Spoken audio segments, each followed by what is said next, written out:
నేను నిన్న రాత్రి కాళేశ్వర ట్రావెల్స్ లో రాత్రి 9 గంటలు ఉన్న బస్సు నేను ఎక్కాను. నాతో పాటు చాలా మంది ఎక్కారు. అయితే అనకాపల్లి దాటేసరికి 10:50 అయ్యింది.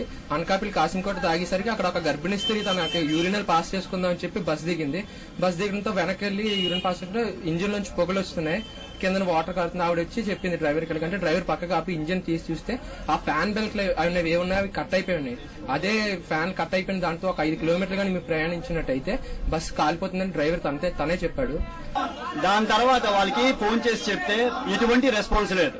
నిన్న నైట్ 11 నుంచి వైజాగ్ నుంచి 45 కిలోమీటర్ దూరం ఒక బస్ పంపించో ఒక సహాయం చేసి ఎటువంటి ఏమీ లేదు.